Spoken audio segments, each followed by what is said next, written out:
Yes, I wish that we had, I mean, the dinner was very lovely and everything, but it wasn't like, I'm not ever going to see you again, because we had lots of, dinners together with Quentin, just so he would know that there was love and he had been brought into a loving relationship. And so, yeah, I wish I had had a last conversation with him, so that, because he was pretty down at the end. And Quentin and I had gone to the motion picture home and signed him up, because Quentin wanted to take care of him, because he wasn't well, even though he was going to do the movie with Quentin Tarantino. He still was having a hard time getting around and stuff. And Quentin said, it's my turn to take care of him, Mom. So let's bring him out here. And we got everything all set up, and he died. I mean, it was just a coincidence. And I think my son always felt like, oh, darn, I wish I had done it earlier. And so we would have had that time. Well, anybody who was following the story, at least speaking for myself, the tabloids were just so in your face. They were just constantly hounding you. You were trying to raise a child. And I've got to tell you, by all accounts, your son is so grounded, so centered. He's really turned out so balanced. And you deserve a whole lot of credit for that, because that was a very surreal period of your life. Very. And I'm so lucky that he is that wonderful person. And my daughter also. I mean, I just have great kids and fabulous grandkids, and two kids who really didn't want anything to do with show business. But my granddaughters think I'm kind of hip and cool, Oh, I can see why. Yeah. Now, in 1995, you wrote a highly emotional and compelling book entitled My Life in High Heels, which I found very moving. I can't even imagine how painful it must have been for you to open up your life with Burt to the public in the way that you did. Whatever you wanted to achieve by writing that book, do you think you achieved it? I think so. I think it's something I always say about writing a book, that maybe everybody should do it and leave it to your children and your grandchildren, because maybe someday they were going to want to ask you a question and you won't be there for them, and it's there in the book for them to see. So it was very good for me it was very difficult, because you have to relive your whole life, all of the ups and the downs and the tragedies and the good times. But I felt very much like I wanted to say, I loved him. We are not this, crazy, battling, warring, insane couple.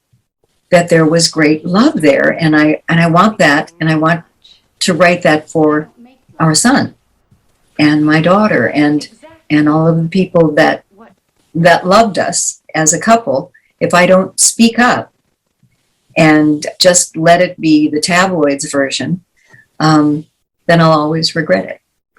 Well, it's been 26 years since the book came out. And with the passage of time, is there anything you would change if you had the chance to go back and rewrite the book? Well, I think you have really great instincts, that you knew that playing another dumb blonde is going to make you invisible and forgettable. And you inserted your own intelligence, and it was captivating. I mean, everybody fell in love with you because you were beautiful and smart and funny.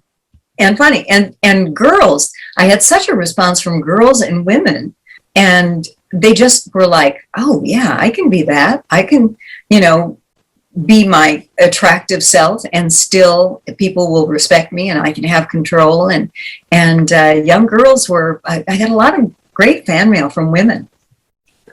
I'm not surprised. In 1980, you and Arnold Schwarzenegger starred in the Jane Mansfield story, which got 3 Emmy nominations. I absolutely loved it, because you obviously did a lot of research to be able to channel her the way you did. I have to tell you, Loni, it was an amazing, fearless performance. Oh, thank you so much. I took my mom to the screening, and she said halfway through, I forgot this was you. And I said, that's a big compliment. The best compliment you could ever give me, Mom. But what was at the time, now we could just go Google her and look on YouTube and see all the performances she had done and all that kind of stuff. But then I had to go and find people who knew her. And Merv Griffin was a great source because he had video of her and things that you just wouldn't be able to come by unless you got them from somebody. And James Bacon had stuff. And Jay Sandrich, who was Farrah Fawcett's manager, had also, I think, been Jane's manager or lover or something outrageous. And so I started to collect information from people in town because they were all still alive. I was at a variety club dinner, and I don't know if you remember those. They were televised, big, huge black tie event. Oh, and, I remember. Yes. I welcome you guys back on here. If you're not subscribing, liking, and also share this video. So, already was Loni Anderson, the television bingo and best remembered, for her role as Jennifer Marlowe on the hit sitcom WKRP in Cincinnati. Passed away on Sunday in Los Angeles at the age of 79. Her publicist, Cheryl Kagan, confirmed the news, stating that the actress had been suffering from a prolonged illness. Her family is really very much heartbroken, and by her passing, describing her as a loving wife, a mother, and a grandmother.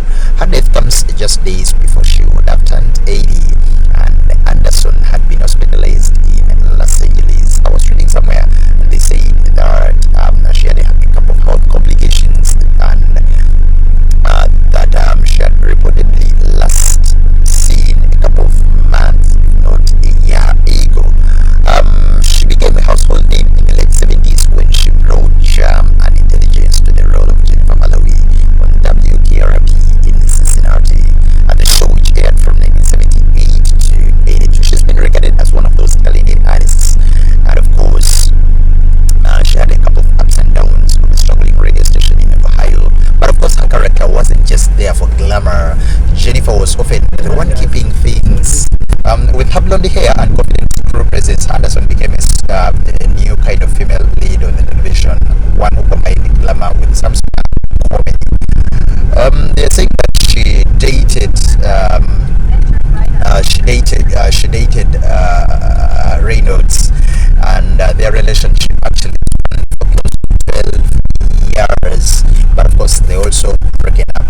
By the time when she passed on, her net worth was estimated between around 12 to 18 million. We are sending our deepest condolences to the whole family, friends, the fans, and everyone who knew and loved Anderson. Rest in power, Queen. We'll be coming out